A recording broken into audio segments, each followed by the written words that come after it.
You're listening to the Fezcast, produced on behalf of the Saracen Supporters Association and featuring the independent thoughts, rants and rambles of Saracens fans and special guests.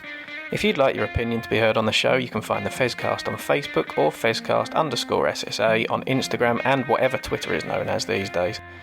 But for now, enjoy this week's show. You're listening to the Fezcast.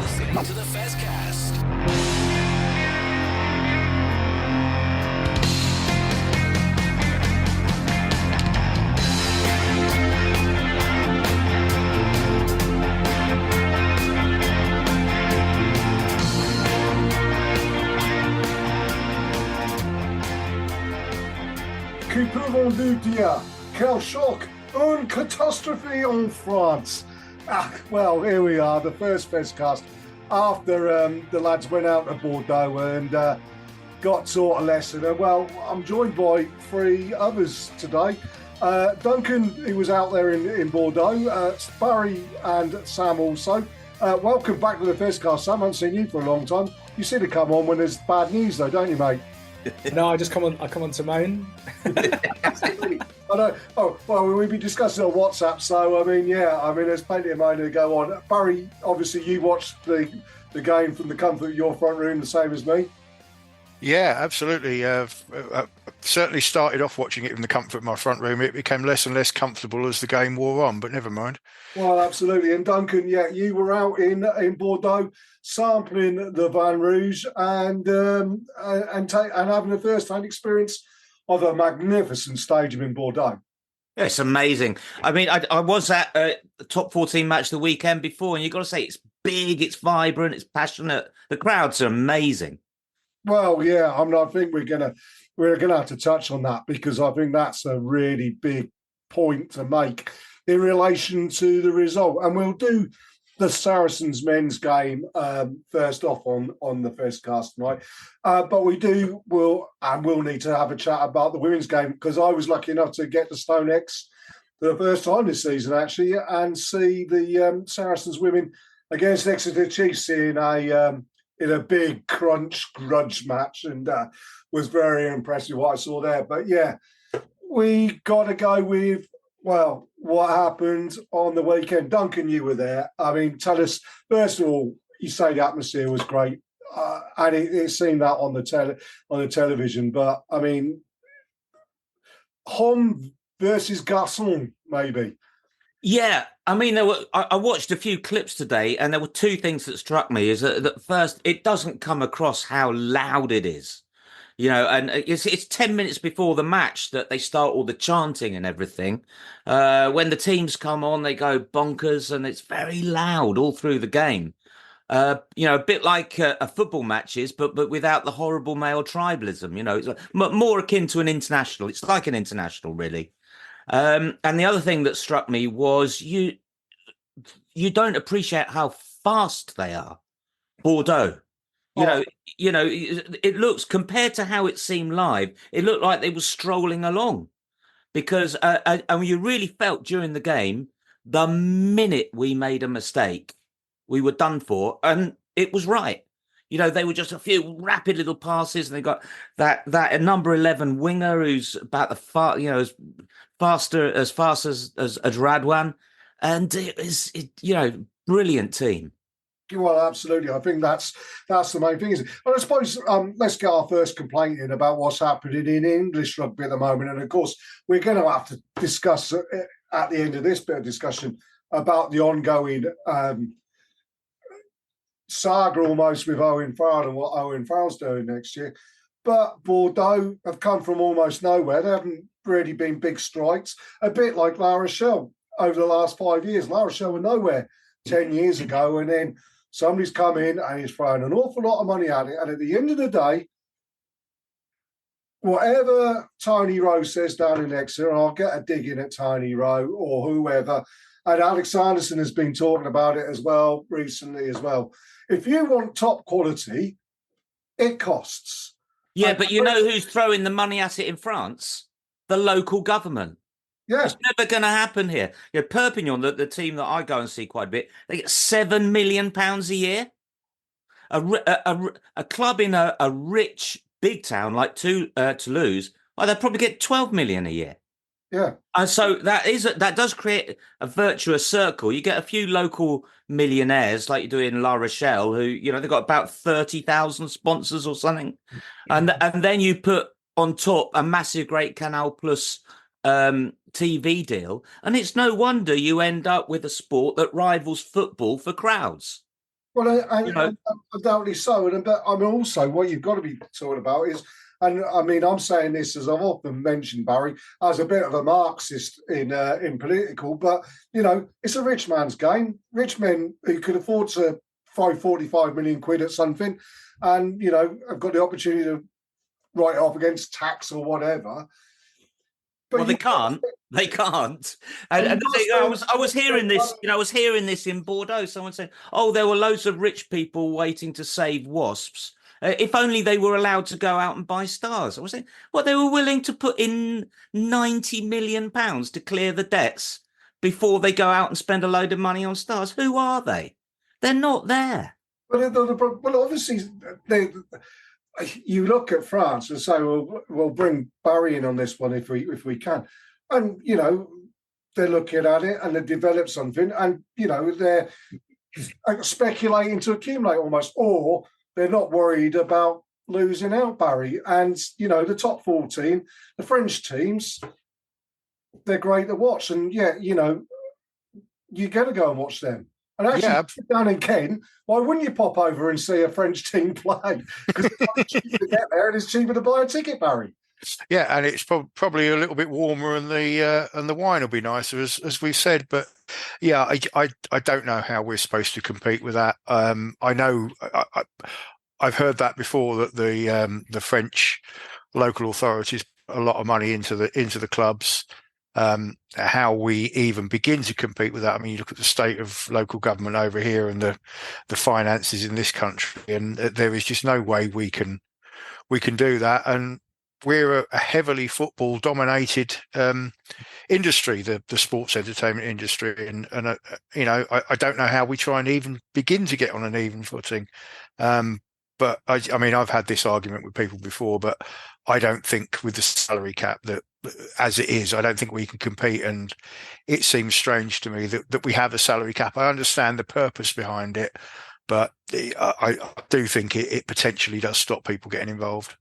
I think what we need to do, and a salary cap is part of it, is you've got to be stable, and then you've got to grow the game. We're always going to have one hand tied behind our back compared to a country where the local government gives the team 12 million quid a year. Of course we are. But if you look at the competition this season, even with our salary cap at 5 million, you've got Harlequins, Bath, Northampton. You know, Bath beating Racing was an amazing result. And Racing are the team who are above Bordeaux in the top 14. So, you know, overall, generally, the French teams will win because they have bigger squads with better players. But that doesn't mean we never do anything. Well, that's true. Now, let's get it back to the game and bring Sam in here. The one undeniable fact is, no matter how much money you spend or don't spend in relation, Saracens have got enough players out there who shouldn't be making mistakes. And our accuracy was not good enough on Sunday, was it, Sam? No, it wasn't. And, you know, I get a lot of things wrong, as we know, in the group. But one thing I've been saying for the longest of times, probably even since we came back up from the Championship, was we're cruising for a bruising, should we say? And I think that happened. And I'm hopeful that it's a wake-up call. But I've been seeing this result on its way for years, to be perfectly honest, with the standards slowly just dwindling down, more mistakes creeping into our game. Defensively, we've looked frail for well over a season and a half, I think. And what we haven't done, I don't think, is seem to realise how much of a problem it is. We've cruised from a large proportion of last season, got to a final, came up against a very good Sale team, and our experience won out. Let's be honest. You know, we were underdogs, and we got through on our experience last time out. Got undone the final before. This result is not a surprise result. This has been coming for a long, long time. And I saw some tweets about, you know, are Saracens in crisis, and people saying, crisis, what crisis? You know, it's ridiculous. Saracens are a great side, blah, blah. I disagree completely. I think we have missed the opportunity to have some legacy planning whilst our great stars, our own class of 92, from you to use a sort of Manchester United comparable, whilst they were still in their prime and could bring on the stars of the future. They're now past their prime. And do they now just want the paydays in Japan and France when really we want them here helping to nurture the talent of the future? Faz might go. Billy's probably looking to go. Jamie might go. These players are going to go and try and get that payday at the end of their careers, and there's going to be no one here to help nurture the young talent that is apparently coming through the club that we haven't seen a lot of sign of at the moment. So I'm very, very worried that we have genuinely reached the end of an era, and we've kicked ourselves in the nuts, so to speak, by not by relying too heavily for too long on that golden era of player that we had. Well, I've got a lot of sympathy with that point of view, Sam. And I think at the start of this season, we were discussing Exeter Chiefs and saying about how they lost the likes of Jack Noel, Luke Cowan, Dickey, Johnny Hill, some experienced players when, as you say, went and got the Euro in particular, or, Luke Cowan, Dickey would have done had he not, but, they've lost an awful lot of experience, and we thought that Exeter Chiefs were going to struggle. Actually, Rob Baxter's been very clever and has brought through a lot of young players who he's been bludgeoning a lot, with those older players the previous 2 or 3 seasons. So their transition has been a lot easier than perhaps we thought it was, and shows how much we know about rugby that we didn't pick up on that. You're right, Sam. I don't think necessarily that we've made that transition, and particularly in key positions. Jamie George, yeah, you got Theo Dan coming through. I haven't got any problems with that. We're now, though, looking at a situation where Billy Vunipola, his powers are waning. We're actually playing players who aren't number 8s at number 8. And Ben Earl may well be England's number 8 going forward, but he's not really a number 8. And you're right, Owen Farrell's another one. Who's going to actually take over from Owen Farrell? And we'll discuss the Owen Farrell situation a bit further on. But Duncan, you want to come back? Well, I'll play devil's advocate, and I don't totally, completely disagree with you there, Sam. I don't think this is anything that Mark McCall didn't know. And I think the process will speed up. But brought in over the last couple of years, Theo McFarlane, Tom Willis, Gonzalez, and I think he's the most at risk, and we need to hang on to him. We'll get onto that. As you say, Theo Dan's come through. You could probably say, look, we had a back 3 out on Sunday whose average age was 35, I believe. Well, you could say maybe there are wingers who should be being blooded. I think, there's been a fair amount of change, and they're trying to do it by evolution. I think there will be a little bit more revolution coming in. But you get 10 weeks off coming up quite soon, isn't it? Or 9 weeks, whatever it is. A lot of time for rest, a few key players back. The end of the season might look very different. If there's any team in this division that can have a storm and run, reach the final and win it from 6th, it's Saracens. Let's be brutally honest. I think we all trust Mark McCall. No, he's been there, done it, got all the T-shirts, all under the salary cap, in the words of Jamie George, and he knows how to get us there. I do agree with you. We've named a lot of names. I'm blaming a lot on this salary cap to do with, and the way, it's not necessarily the amount for me, it's the way that it's organised. We as a club, I think, set our stall out a lot early doors with helping players, with putting a lot of time and effort into our academy, and ultimately we got we lose out because of the talent that we have been able to nurture through our club, because they all get included in the salary cap and there isn't as much allowances for players coming through the academy. You want to know a way to compete with clubs that get 12 million quid from their local governments, is we've already shown how we do that. And that's that it takes time, but we put all of our time and resources into an academy and bring through these players, the Itogis, the Farrells, the Jamie Georges, some of the best players to ever play the game have come through our academy. And we have almost been nullified to not be able to do that because of the way the salary cap is, because of the way that we've been viewed by other clubs potentially. And I think that's a real shame, because actually it was the benchmark that maybe English rugby could have turned to and gone, this is how to do it. Saracens have shown us how to do it. Let's all do this. And then we can compete with Leinster and France. And we did it for the greatest number of years, and we were very successful at it. And it's not because of salary cap breaches. It's because we nurtured talent who played the Saracens way since they were 13 years old. And I still believe that's the way we compete with France. Well, just remember, the French do have a salary cap now at the moment, albeit it's about double ours. So, but we might edge back that way. But there's a few other great things that they've done that we've got to learn on. Number one, every club at the beginning of the season's got to present a business plan for audit to prove they actually survived the season. And secondly, after the days when Toulon won the European Cup 3 seasons in a row with hardly a Frenchman in sight, you've now got to have a substantial part of your squad come through the French academy system. And that means although they're going to mop up a lot of our players in the future going forward, because they're always going to be richer because of that local subsidy, there's a limit to the number of players they can take. Yeah. And in that, the players they can take also includes South Africans, New Zealanders, one heck of a lot of Fijians, and the rest of the world. So we're always going to lose our top stars to them for the foreseeable future, but the effect is going to be limited. Well, yeah. I'd add into that the second division as well, which is massively stronger out there than ours. And you put all that together and you can clearly see why they're doing so well.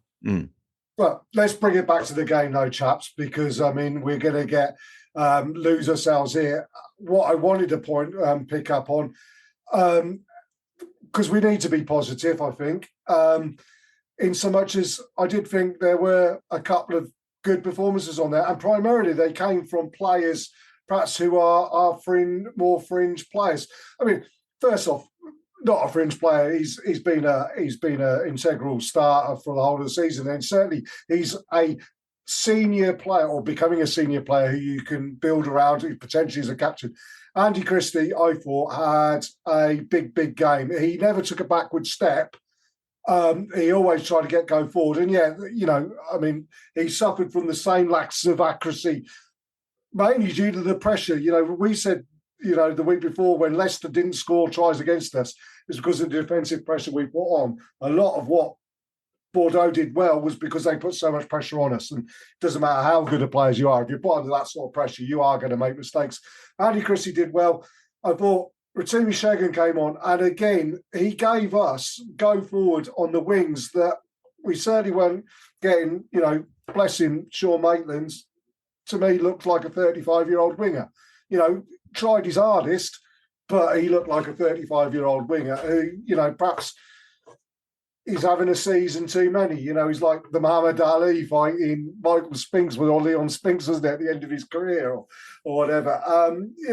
Barry, was there anybody else you looked at and thought, Maro Itoje did what Maro Itoje does and always does, but anybody else you looked at and went, yeah, okay, they've held their head up at the end of the game and can say they've at least put the effort in? Yeah, I think I'm going to. We're looking for positives here. The scrum was a positive for us, at least until the benches changed that look for the referee. And I'm going to pick on them. Well, not pick on. I'm going to single out Mulipola, because for an old boy, he did pretty well, I thought, in the scrum, and certainly gave us a parity, at least, with a pretty big French pack.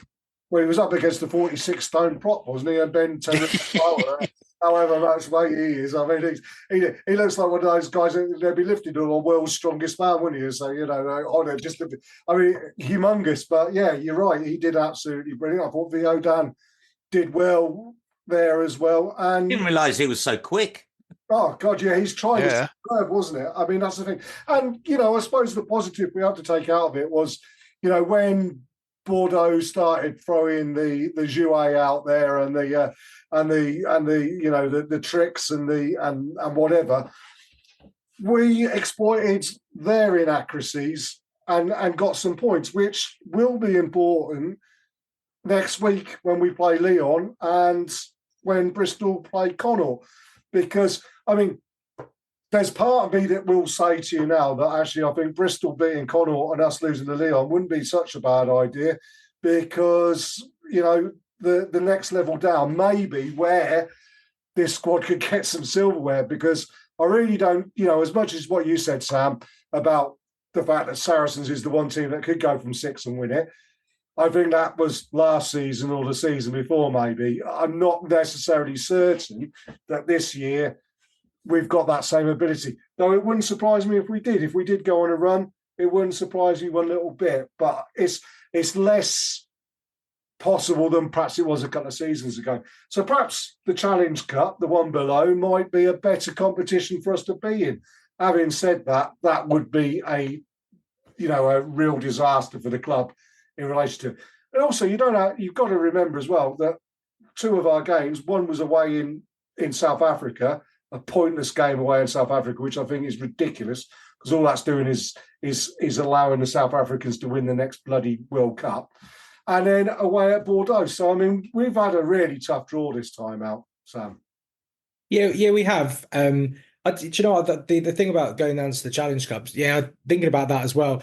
I'm with you. I hate to say it, because obviously I want us to try and win everything, but the reality is we just can't, with the injuries we've got and the squad depletion we've got. We can't challenge on 2 fronts. And if we all put our hands on our hearts, I think we'd all say first and foremost, Premiership comes first, and it's our title at the moment. We don't want to relinquish it. It could be the last hurrah for some of these boys. You know, we're going to come on to Faz in a bit.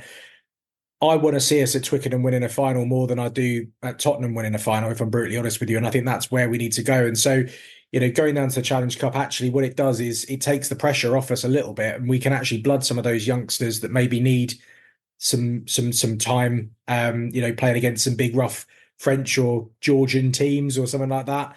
And it might not be the worst thing in the world for the club. And it does allow our senior squad, if you like, to concentrate on the task at hand, which is trying to get us into those playoffs. Well, yeah, absolutely. Look, I think, guys, we've actually managed to do the game there. And not actually do the game at all, really, but we've managed to do it without delving into the depths of misery that if we'd recorded this last night, perhaps we would have done. Shall we take a quick break there? And then, obviously, we're going to come back and talk the ongoing saga of what we're now calling the Fazcast. You're listening to the Fezcast.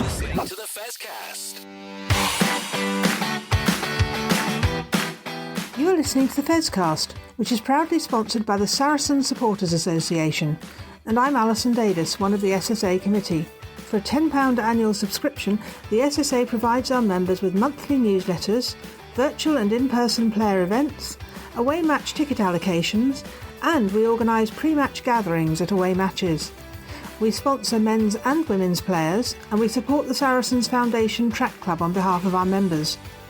On top of all that, every year we have a seasonal SSA badge, which is exclusive to members. Where else can you get that much value for a tenner? Join now at membermojo.co.uk/SSA, or come and see us on match day in the Oasis at the Stonex. This is the Fezcast. Hi, this is Petrus Duplessis, and you are listening to the Fezcast. Well, as we've alluded to, our part 2, we can't get away from the saga that is the Fazcast, which is going to be a regular thing going forward. And really, we have to start with the Bath Racing game, where Sarah Egan did what she had to do and asked Stuart Lancaster the question, is Owen Farrell going to be a Racing player next year? And he didn't, well, he played it with as straight a bat as he possibly could. But for those of us listening in, excuse me, and certainly Nick Mullins, who tweeted, I think, Barry, you picked up on that and shared it with the WhatsApp group, as clear an indication that perhaps, you know, there is some truth in those rumours. And as much as, you know, I've spoken to people at the club and they've sort of said, you know, we don't speculate until there's firm news. For me personally, and watching the way that one, Faz played, and 2, the team played, there's something going on, and we could do with some clarity, because it's clearly affecting his performance. And I think it's clearly affecting the team's performance. And as such, it's clearly affecting the fan base as well, because rumours are going here, there and everywhere. And quite honestly, I'll throw my two penneth in here. If he's going, he's going. We said it last week. He owes us nothing. Me and Matt said it. He owes the club nothing. If that's, the best thing for him and his family to do, and it's the best as a rugby player and as outside of rugby, then good luck to the guy. He's been a great servant for the club, our greatest ever player. But if he is off, I would be tempted now to turn around and say, Owen, gardening leave, mate, because he's not playing in the Six Nations. And I don't, his mind's not there. And I'd rather us turn around and say, well, okay, if we need you, keep fit, stay fit. But let's go and see what Manu Vanapola can do for the rest of the season, or, Alex Good stepping in or whatever. And then look and plan for who is going to replace him. If he is staying, all well and good, but get it signed, get it out there. I don't know what you guys think. Over to you, Barry, first. Well, I don't know really what the club can do. I believe Owen's already under contract for next season anyway. I'm not entirely sure, but I thought I'd read somewhere that he was. That could not be the case. Of course, I could have got that completely wrong, but they're in a catch-22 position. They can't really comment on what's no more than press speculation, and as much as the press, as you say, it's their job to talk it up. Whether it'll happen or not, I don't know. It seemed a bit strange to me that a man who prides himself on looking after himself and his family's privacy will go to Paris to play in an indoor discotheque in an even bigger media scrum than the one he faces playing for Saracens and latterly England. But we could do with some clarity. Some things affected him. Some things affected his game, at least. And, where we've looked at a better side with Farrell in the team at the moment, because his game it appears to us to be off, we don't look at some of our parts at the moment with him in the side. Indeed. Well, I think the what came out was that if Racing do want him, it's going to cost them 500 grand to buy him out of his contract. Now, Matt did say, I think it was Matt said on our WhatsApp group, if they're going to offer us 500 grand in his current form, it's one that you would think very seriously about, Sam. Yeah, it is. It's so difficult because, for the longest of time, I mean, there's a large proportion of Saracens fans out there that have never known a team without Farrell in it. And it's going to be very, very strange if he does end up going. And he was one of those players that, through all the troubles and trials and tribulations we had with the salary cap and everything, that you just felt he was the one that would never go. And I just always thought, he's going to continue on, finish his career with us, go into the coaching setup and be Mark McCall's long-term successor. That's in my head how it happened. The fact that that's changed, it's quite, I'll be honest with you. When I first heard the rumor, it quite upset me because, we're all so passionate about this club that we do get affected by these things.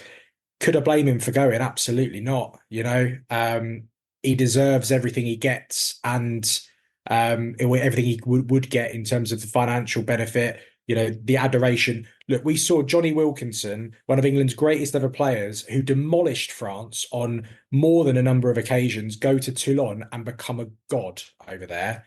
They would worship him and he would get everything that he deserves in terms of plaudit. So you cannot, the British media have got a lot to answer for, that they have basically pushed out one of the greatest sports people to ever represent our country into going to play in France. I mean, I don't know what else to say about that, to be honest with you, because it's just so upsetting to see it.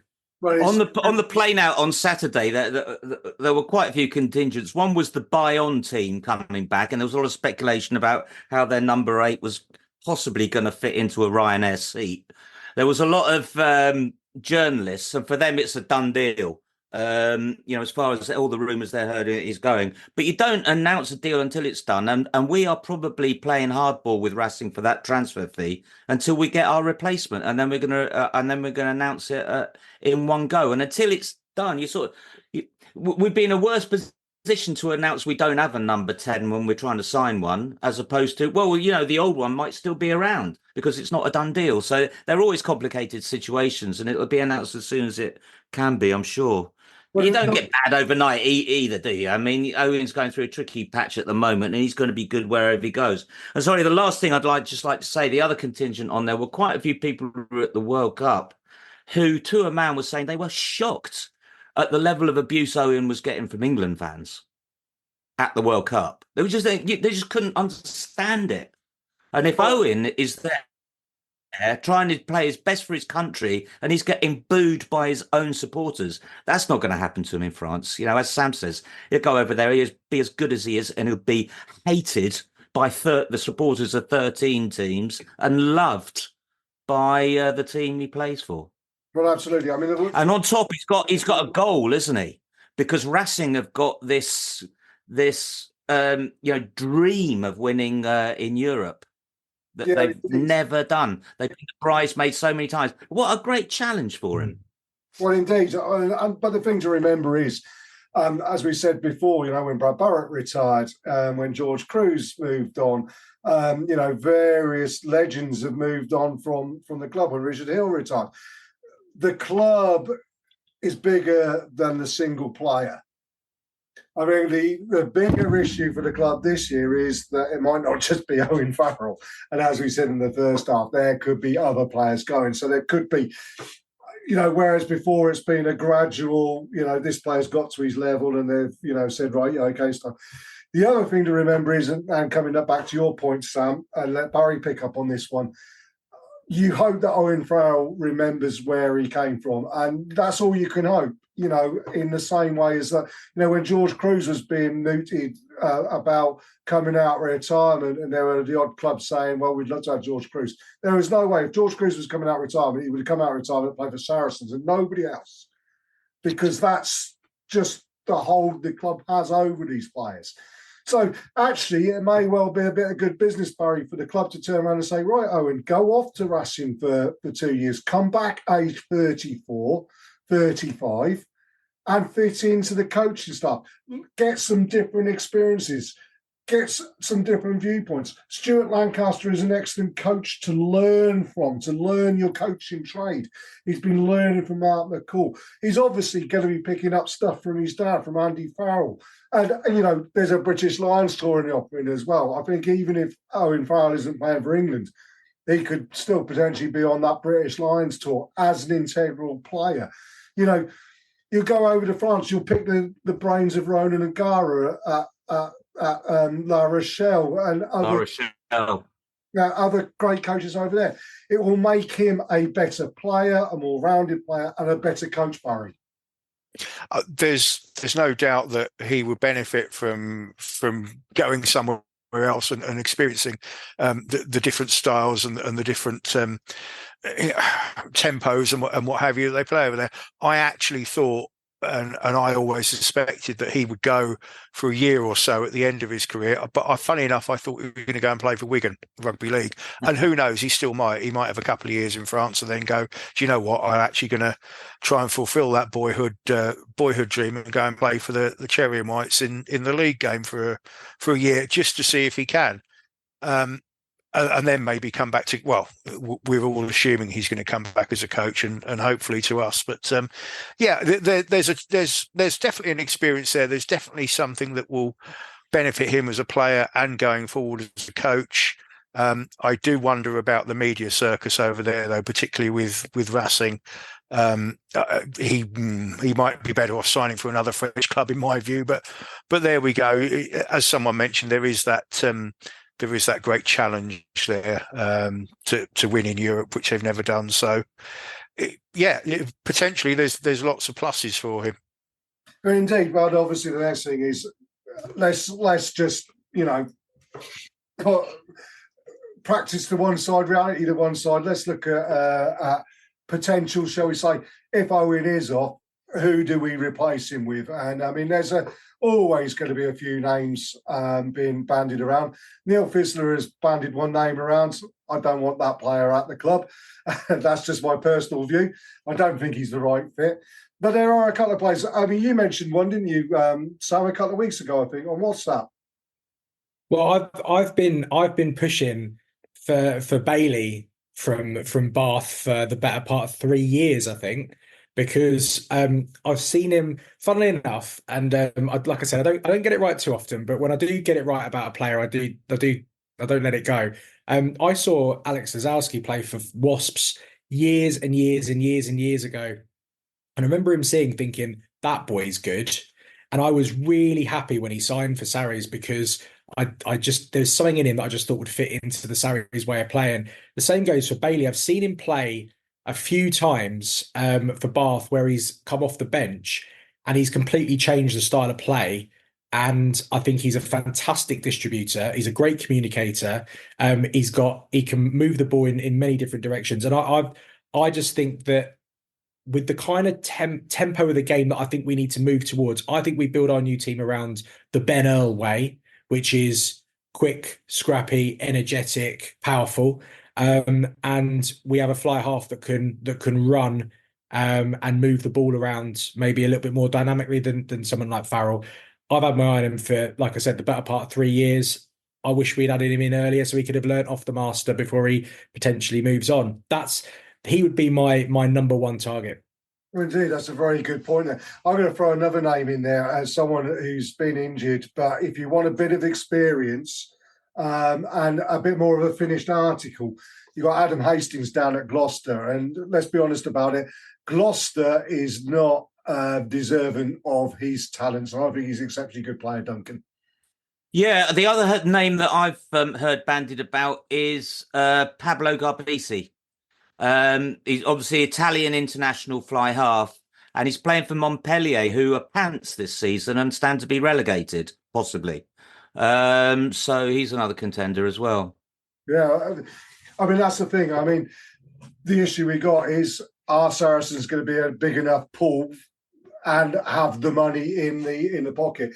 The other name that did get mentioned around is you're looking at another club in the Premiership that perhaps isn't performing at the levels they should do, and is Max Maydens looking at thinking, have I made a bit of a mistake? Now, Max did play standoff and looked very good as a young standoff, and again, he fits your remit, Sam, as that different style of potential standoff. Could he be someone who might be invited to come back, Barry, do you think? Possibly. I mean, there was all sorts of talk about why he's gone and signed for Bristol, and obviously we don't know his own personal circumstances. But yeah, I mean, if we had him back now, perhaps we would be asking him. But it does seem odd that that we seem to have had a couple of players through the club who were fly halves, and we've sort of moved them into other positions. I mean, Alex Lazowski being one, and Max Bailey's being another, and then we've kind of almost run out of options, and now we're looking down the potential of Faz going, and we're sort of scratching our heads, going, if only we had another fly half. Well, we've had a couple, and we've had to talk them out of the position, which does seem a bit odd. But don't forget as well, one of the things that stood us so well at the beginning of this kind of modern era of Saracens was that in those half-back positions, we always had a master and an apprentice, so to speak. We had Hodgson, who could play a game as well as anyone in the Premiership, and then had Farrell to come on for him with 10, 15, 20 minutes to go. And then the next week we'd swap them around and we'd do the opposite. We had the same with Neil de Kock, and we had Spencer coming through. We've done it in loads of different positions. We've had it with at hooker before JB George started. We had about 3 or 4 different hookers that came through before JB George that were keeping him out of the side. So we've always done that and had that kind of master and apprentice feel. And it's really weird that we haven't done that with Faz to allow him to become the master and teach someone. You might argue that was potentially meant to be Mano Vunipola, but love the kid. I'm glad, any player that runs onto the pitch with the Saracens logo on their chest, I'm going to give him my full support. But it's been very clear for a while that he just was never going to be a starter number 10. So, why haven't we found that apprentice for Farrell earlier? I don't know. Indeed. I believe the two most expensive positions are props and fly halves, aren't they? I don't know whether it's a salary cap issue that we went for a star fly half and then loads of cover in various positions, of which Mano was just one, wasn't he? Yeah. Well, look, we're not going to know until that comes out from the club and it's all cleared up. But, you know, we put our two penneth in and maybe they're listening and maybe we'll get some clarity in the forthcoming weeks. Let's break there and then we'll come back and discuss me getting cold and looking unexcited on the Saracens match report picture about Saracens women against Exeter Chiefs in our final part. You're listening to the Fezcast. Hi, Alex Osterbury here, Director of Rugby for Saracens Women. You're listening to the Saracens Fezcast. This is the Fezcast.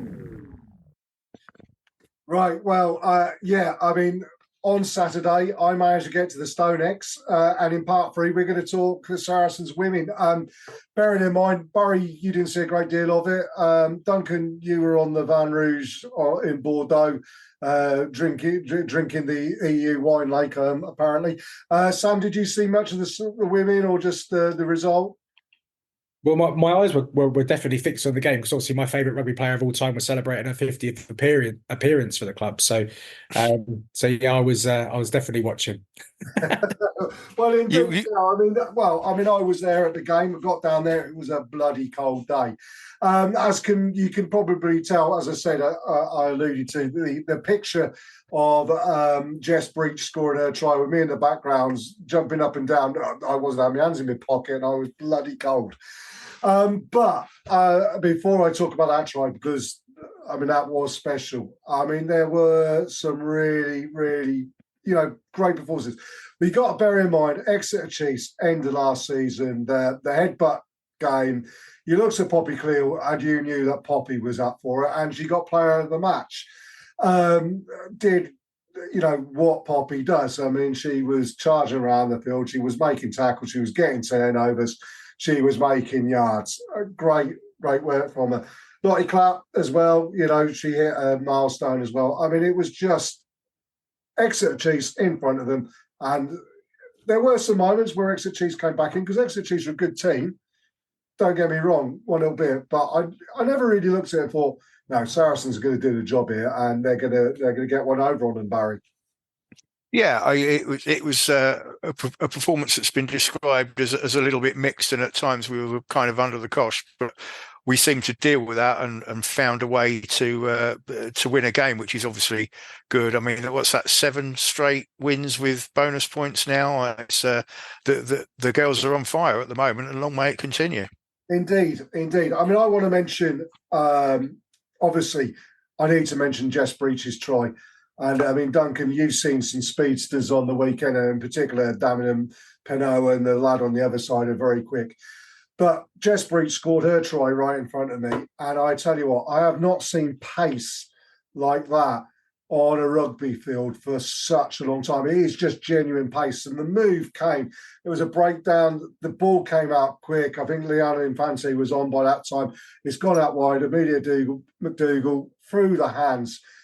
And Jess Breach is stood up Claudia McDonald and then arced round her. And Claudia McDonald can shift. She's quick. And Jess Breach made her look like she was running in treacle. Honestly, and then she's come running at me, and I'm sort of thinking, well, how's she going to stop for a start? It was like, run, Forrest, run moment. But, I mean, that was some serious pace she showed there, Sam. Yeah, I think, look, we've all played the game at some level. And I think one thing that no matter which position we play in, speed is always the most frightening thing that an opposition team can have. Because no matter how well organised you are, they'll find a gap, they'll get through. And you know what? Look, we did it in the men's team last season, really, where we tried to do a bit of a change. The women went through a massive transition last year. I mean, that was probably hampered a little bit with the World Cup and all that sort of stuff. But even so, we struggled, and you've got to give a massive amount of plaudits to the coaching setup within the women's team that they've turned things around, and we're back top of the pile where we belong. And maybe with everything we've discussed about a bit of a change of the guard in the men's team, something that we can learn from on that side of the fence with what the women are doing, playing some cracking rugby, chucking the ball around, like you say. Got some speed to kill as well. What's not to like? I've been trying to get my rabble down to watch a women's game for quite some time, and for some reason it's proving difficult. But with ticket prices so low as well, it's and with the way we're playing, it's a shame that not more people are getting down there and watching these games, because the girls are putting on a show at the moment. Indeed. I want to mention three more players as well. I mean, first up, we talked about Saracens men's succession policy on fly half. Saracens' succession policy on fly half for the women has worked beautifully. Amelia McDougall started the game. She's 12 years old or something. She's very, very young. And first half, she seems to get slightly overawed by the game, the occasion, the opposition, but came into the game and started the second half. She started putting strings all over the place. And then Beth Blacklock came on as well and did exactly the same. I mean, that's two really good young standoffs coming through that, experienced players are going to struggle to get back in there. The other player who really, really did impress me a great deal, though, was Paige Ferris. And I haven't seen Paige play at all until this season. And this is the first time I've seen her play live. And, I mean, she looks quite slight, but she's a physical specimen. I mean, she really has got a lot of strength in her body that is great for a winger. But she's got pace, but more importantly, she's got an intelligence that is superb. She sees gaps before gaps appear. And, she's you look at her and you think you're running. And I tend to try and watch games from behind or in front so you can see lines of running. And you think, why is she moving into that space? Because there is no space there. But it's the way that she moves, and then the support comes round her that then opens up the gap. And then she's got the gas just to go for the gap. And it's a beautiful thing to see, Duncan. Yeah, well, I wish I'd seen it. I mean, I went to the Bristol game before, and they're just great. And as you were saying, the young fly half was brilliant as well. So I wish I'd been there instead of Bordeaux in the end.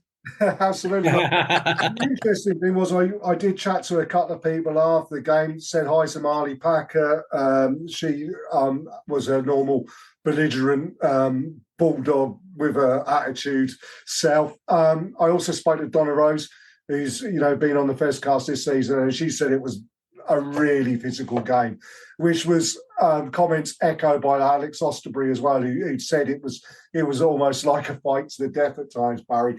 And then also spoke to Duncan Taylor after as well, which was great to see, and his mum and dad.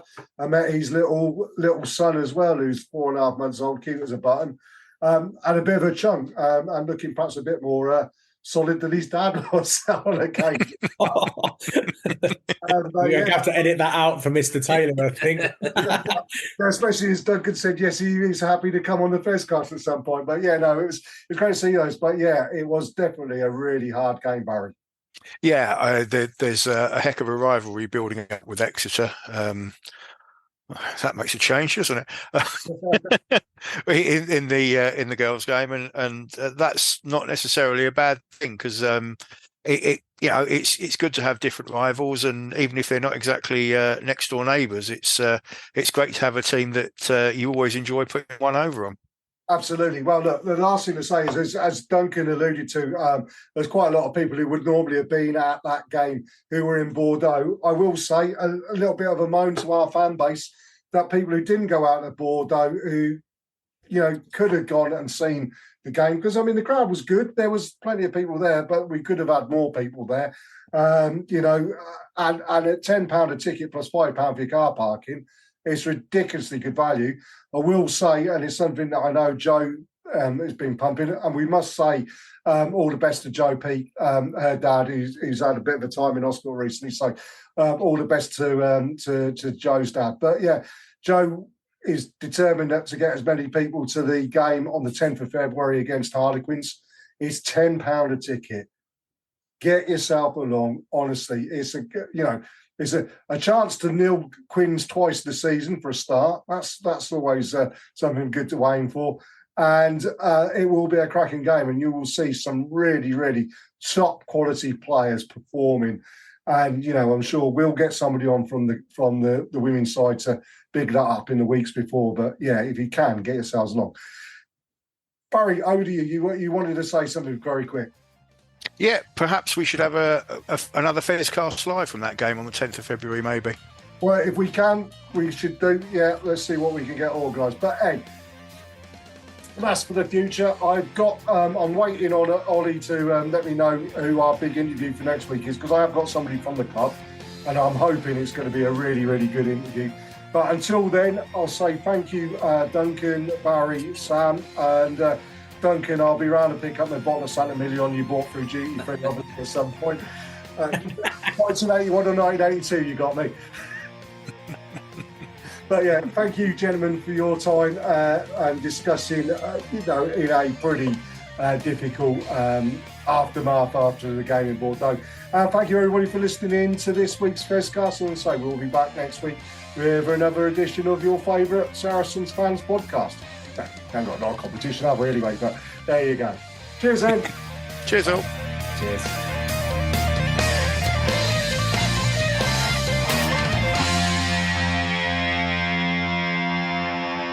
This is the Fezcast.